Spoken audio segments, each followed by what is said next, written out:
Psalm 23 maak jou vol geestelik, maar wat gebeur as jy vol is?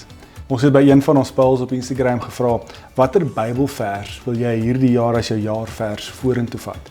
48% van julle het gesê Psalm 23. Nou dis wonderlik, dis pragtig, ek verstaan dit, dis troos, dis presies wat ons almal nodig het in hierdie tyd.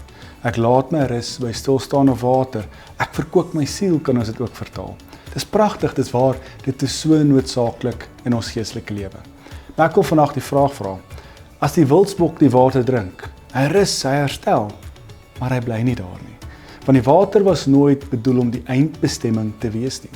Dit was bedoel om hom te stuur nadat hy herstel het, nadat hy verkoop is, om dan weer aan te beweeg. So ek wonder graag in ons geloofslewe, dalk dieselfde. Ons wil troos hê, ons wil rus, ons wil herstel, ons wil verkoop word, kan ons sê. Maar wat gebeur daarna? Ons kan nie net daar bly nie. Die Here nooi ons ook om uit te gaan. Ons wil drink, maar ons moet ook so strome lewende water wees. Dis presies wat Jesus vir ons sê, Johannes 7, vers 38. Wie in my glo, soos die skrif sê, uit sy binneste sal strome van lewende water vloei. Nie hy sal net daar bly en drink nie. Nee, strome water wat vloei. Nou dis die vraag wat ek vandag ons mee wil los.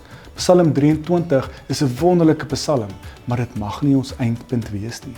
Dit is die rusplek, maar dit is die beginpunt. Van daar af moet jy gaan. Jy moet herstel, dan moet jy gaan. Jy moet gaan dien, jy moet gaan gee. Jy moet 'n stroom lewende water wees. So ja, kies Psalm 23. Dis my psalm vir die jaar. Maar onthou, die water is bedoel om ons te laat herstel, maar ons moet van daar af aanbeweeg. Dink diep, rus goed, maar onthou, ons moet ook vloei, so strome water gaan vloei.